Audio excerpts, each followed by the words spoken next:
મહેન્દ્ર પાડલિયા, ધારાસભ્ય ધોરાજી ઉપલેટા વિસ્તાર.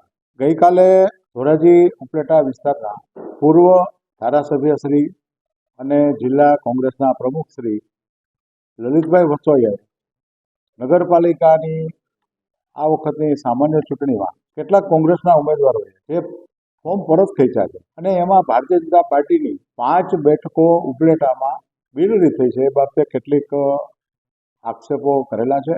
એ બાબતે મારે કહેવાનું છે કે અત્યારે આપણે બધા જાણીએ છીએ, આજના રિપોર્ટ છે છાપાના, કે ગુજરાતની 196 બેઠકો ભારતીય જનતા પાર્ટીની ગુજરાતની 68 નગરપાલિકાઓની સામાન્ય ચૂંટણીમાં 196 બેઠકો બિનહરીફ જાહેર થઈ. જુનાગઢ મહાનગરપાલિકાની 9 બેઠકો બિનહરીફ જાહેર થઈ છે. તાલુકા પંચાયતની પેટા ચૂંટણીઓમાં 10 બેઠકો બિનહરીફ જાહેર થઈ છે અને સમગ્ર ગુજરાતની અંદર ભારતીય જનતા પાર્ટીના ઉમેદવારો બિનહરીફ વિજેતા થયા છે.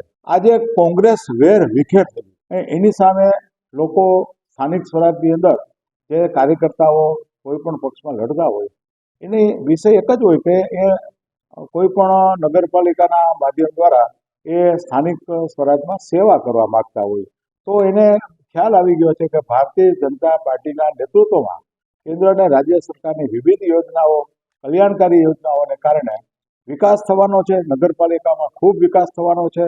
નગરપાલિકામાં સ્થાનિક સ્વરાજના જે યુનિટ છે એ યુનિટના માધ્યમ દ્વારા લોકોની સુખ સુવિધામાં વધારો થવાનો છે.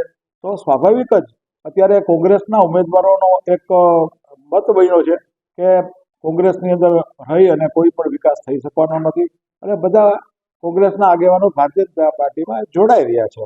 આને કારણે જે કાંઈ લલિતભાઈ પૂર્વ ધારાસભ્ય શ્રીની જે હતાશા નિરાશાને કારણે એ આ પ્રકારના મનગઢત નિવેદનો આપે છે, એથી વિશેષ કંઈ નથી. આ બાબત ખોટા આક્ષેપ છે, આના પુરાવા સાબિત કરવા જોઈએ. આવી વાત બિલકુલ વાહિયાત અને મનગઢત આક્ષેપો છે અને આ આક્ષેપો સાથે પુરાવા આપવા જોઈએ.